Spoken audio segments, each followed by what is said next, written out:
Hello everyone, and welcome to episode 2 of my Simple Metroidvania devlog.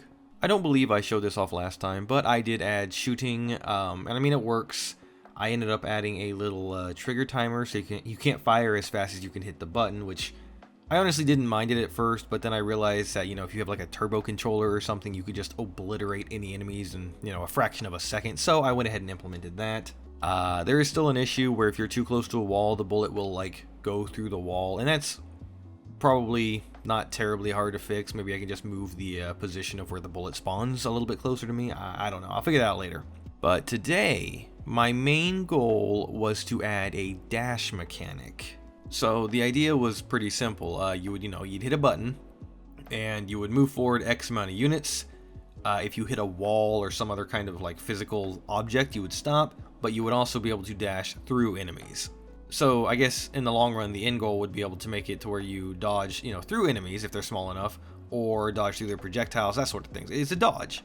I had it all planned out how to do it too. I understood in my head the logic that was necessary to make it work. Basically something along the lines of cast either a ray or a box. I ended up using a box in front of the player. If it hits an object, if it hits a wall, you need to set the distance to whatever that wall hit was, and if it hits an enemy, then it would just ignore the enemy. After it got that information, it would of course actually do the logic for moving the character. Some expected problems I thought I would run into was actually removing the collision for the player, but not causing the player to fall through the ground because there's no more collision. And of course, the answer to that, I think, would be to just either turn gravity off or fix the player's Y coordinate, freeze it that way it can never go up or down. But as you might be able to see on screen, I didn't get to test any of this, at least not in the time frame that I had planned for. So the reason I couldn't implement this today was because my game controller computer was doing something very strange, and it took me over an hour to figure it out. So let me give you the rundown of what's supposed to happen. I made a key mapping that was bound to left shift and button east on a gamepad, which would be the circle button for PlayStation, I think B for Xbox, and so on. This key mapping was only meant to be used for dashing. When I started testing, left shift worked fine. I think I had a debug in there, a log message that just said, you press dash. When I hit the circle button on my PlayStation 5 controller, the character jumped. Obviously, a dash is not a jump, and having them somehow map to the same button would cause a lot of problems. So my first thought was that I messed up the key binding. So I went to look at the input actions, but no, everything was laid out totally fine. It said it said gamepad east and left shift. Those were the only buttons for dash. Then I thought somehow in the code it was calling both of the functions, but that didn't make a lot of sense either, because local scope and whatnot, it should not, even though they're both, all of them are named context, they are specifically scoped to only that function. They should not have any kind of crossover talk at all. And I could not figure out what was going on. No matter what I did, it just wasn't working. Fun fact, I also realized that this was happening with shooting, which was supposed to be mapped to, I believe, button west, but it also happened on right trigger. I might actually have that backwards. I don't remember which mapping was the one that I wanted to go with, but either way, it's not supposed to be on both buttons. But right now, the focus is not shooting, it is on the dashing.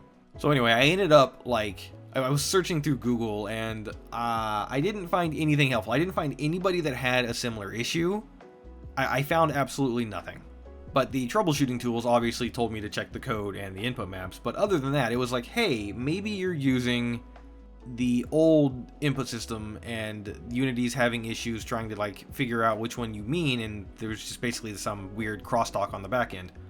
The program did have the ability to understand both of the input systems, but even after I changed it to exclusively use the new one, it still occurred. At some point, I even inspected the JSON files for the key bindings, but there was no hidden space input. I didn't know where it was coming from. I could not figure it out.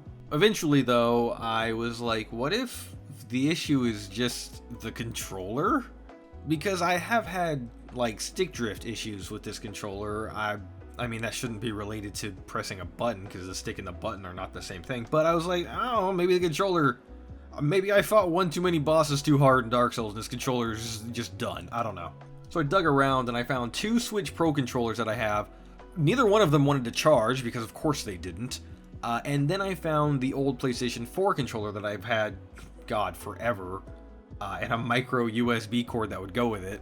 So, you know, I grabbed those, I plugged them into my computer. I unplugged the PS5 controller just in case, but I plugged the PS4 controller in, and lo and behold, there's no jump on dash. So I don't know if this is a real issue or if this is a me issue. And what I mean by that, so when you're doing the Unity input maps or whatever, you can like specifically state, I want the button to be PlayStation PS5 controller circle button or whatever. I don't know what it actually has for text, but very specifically state, I want only this kind of controller. If the computer recognizes this controller as that name, and then the circle button that is associated with it, or B or whatever.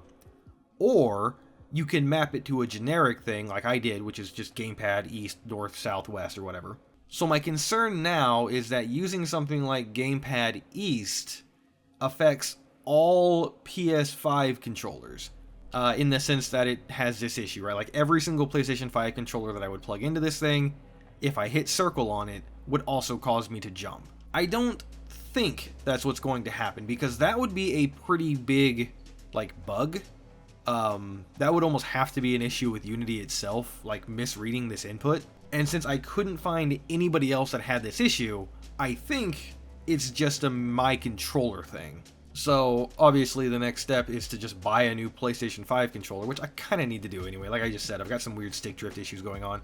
But buy a new PlayStation 5 controller, plug it in, and just hope that this problem goes away. But yeah, that was that was like 2 hours of my time. I totally planned to sit down, just make this not super simple dash mechanic, but, you know, get like the bare bones of it, like make the character move a little bit at least, right? And then I spent 2 hours trying to figure out why the circle button was causing the character to jump.